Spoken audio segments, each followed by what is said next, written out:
अस्सलाम वालेकुम जी, क्या हाल चाल है? कैसे हैं आप सब? तो आज मैं आपके लिए बड़ी मज़े की लहसुन वाला पास्ता की रेसिपी लेके आई हूँ। इसकी 2 खूबियाँ हैं, एक तो ये झटपट बन जाता है और दूसरा बहुत मज़े का है, और तीसरी भी खूबी है कि 2-3 चीज़ों से बन जाएगा बहुत मज़े की डिश। तो चलिए शुरू करते हैं, बिस्मिल्लाह। पानी रख देंगे और 1.5 चम्मच नमक डाल देंगे इसमें, तो वेट करेंगे जब तक हमारा पानी उबल जाए। तो 500 ग्राम मैंने पास्ता डालना है, अभी मैं पैकेट भी आपको दिखा देती हूँ। तो देखिए 500 ग्राम है मेरे पास, पूरा पैकेट ही मैं बनाऊँगी। पानी हमारा उबल गया है, तो अब हम डाल देंगे इसमें पूरा पैकेट पास्ता का, और जब तक इसको अच्छे से हिला देंगे और जब तक पास्ता उबल रहा है, मैं अब हरी मिर्चें काट लूँगी। साथ साथ ही काम कर सकते हैं इसके साथ ही, क्योंकि ये 5-10 मिनट में आपका रेडी हो जाता है। हरी मिर्चें मैंने काट ली हैं, लहसुन बारीक बारीक काट लिया है, साबुत लहसुन के जवे लेके उसको बारीक बारीक काट लिया है। अगर मैं आपको दिखाऊंगी तो वीडियो लंबी हो जाएगी, तो कोई फ़ायदा नहीं, छोटी सी वीडियो से काम चला लूँगी। तो बस आपको रेसिपी अच्छी सी मिल जाए, बस ये मेरा था दिल कि आपको ये बहुत मज़े का बनता है और मुझे इतना पसंद है। तो आप भी ज़रूर ट्राई कीजिएगा और मुझे बताइएगा आपको भी अच्छा लगा या नहीं लगा। तो थोड़ा सा धनिया डाल देंगे और थोड़ा सा मैं गार्निश के लिए रख दूँगी। तो बस अब हमने इसको उबाल के तो फिर आगे से हम इसको तड़का लगाएंगे। मैं बताती हूँ, वीडियो एंड तक देखिएगा कि कैसे तड़का लगाएंगे। तो इसको हमने बहुत गलाना नहीं, थोड़ा सा इसमें जैसे चावलों को दम लगाते हैं वैसे ही रखना है, क्योंकि हमने इसको तड़का भी लगाना है। तो तेल डाल देंगे एक फ्राई पैन में और लहसुन डाल देंगे और इसको हल्का सा सौते करेंगे। थोड़ा सा कलर चेंज होगा तो साथ साथ मैं बताती जाऊंगी कैसे तड़का लगाना है। बस इसका काम तड़का ही लगाना है। अगर आपका तड़का अच्छे से लग गया तो ये यकीन करिए बहुत मज़े की है और आपको बहुत बहुत पसंद आएगी। तो एक दफ़ा थोड़ी सी लेके ट्राई ज़रूर कीजिएगा। तो अगर पसंद आए तो लाइक और शेयर कर देना और मुझे भी मैसेज कर देना कैसी लगी। तो थोड़ा सा कलर चेंज हो चुका है, तो अब हम ज़ीरा डाल देंगे इसमें थोड़ा सा।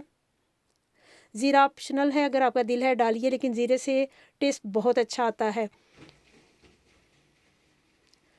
थोड़ा सा और चलाएंगे, ज़ीरे को 1-2 सेकंड भून देंगे।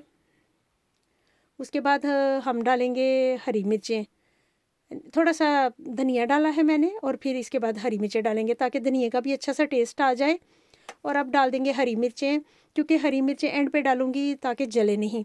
हरी मिर्चों को हमने बिल्कुल हल्का सा सोते करना है, बस हल्का सा भूनना है, इसको हमने जलाना नहीं। तो जैसे जैसे हम करते जाएंगे देखिए हमारे लहसुन का कलर चेंज होता जा रहा है। तो तब तक हमारा लहसुन जो है गोल्डन ब्राउन हो जाएगा, जब तक हम सारी चीज़ें भून लेंगे। तो मसाला इज़ डन, मसाला हमारा तकरीबन रेडी हो गया है। देखिए कलर आपको चेंज नज़र आ रहा होगा। इसको इससे ज़्यादा कलर चेंज नहीं करना, वरना टेस्ट चेंज हो जाता है। अब डाल देंगे इसमें पास्ता जो हमने उबाल के रखा हुआ था, पानी निचोड़ लिया था मैंने और रख दिया था। तो बहुत मज़े की, बहुत यमी यमी बनेगी, तो ज़रूर ट्राई ज़रूर करना।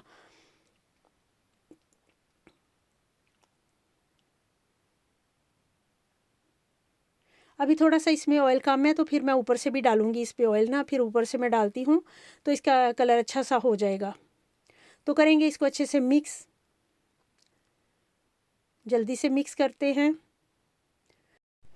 अब मैं डालूँगी इस पे 2 चम्मच ज़ैतून का तेल, जो कि इसको बहुत टेस्टी बना देगा। तो आपको भी अगर पसंद है तो डाल लीजिए, नहीं तो पहले ही आप थोड़ा सा दूसरा तेल ज़्यादा कर लीजिएगा। तो अच्छे से इसको तेल को भी मिक्स कर देंगे और साथ साथ ये पक रहा है, बहुत मज़े का बन जाएगा इंशाल्लाह। पास्ता हमारा रेडी हो चुका है, तो चलिए अब हम इसको बड़ी डिश में डालते हैं। मैं आपको बर्तन में ट्रांसफ़र करके फिर दिखाती हूँ कि कैसी खूबसूरत सी हमारी डिश बन जाएगी। 6 लोगों के लिए ये काफ़ी होगा, तो चलिए मैं डिश में डाल के आपको दिखाती हूँ। देखिए कितनी खूबसूरत सी डिश हमारी रेडी हो चुकी है पास्ता की। लहसुन, हरी मिर्चें और ऊपर से मैंने थोड़ा सा धनिया छिड़क दिया है, तो कितना खूबसूरत सा खाना लग रहा है। तो अभी प्लेट में डाल के फिर मैं आपको दिखाती हूँ कितना खूबसूरत लग रहा है। तो आप भी देखिए और बताइएगा कैसा लगा। बहुत मज़े का है और मेरे मुंह में तो अभी पानी आ रहा है, पूरे घर में इसकी खुशबू जा रही है। लहसुन का जो तड़का होता है उसकी खुशबू पूरे घर में जाती है, ये सब देसी लोगों को पता होगा। तो देखिए बहुत मज़ेदार, मैं आपको चम्मच के साथ दिखाऊंगी और फिर मैं वीडियो का एंड करूंगी। इंशाल्लाह मिलती रहूंगी नई रेसिपीज़ के साथ। ओके जी, बाय, दुआ में याद रखिएगा। अल्लाह हाफिज़।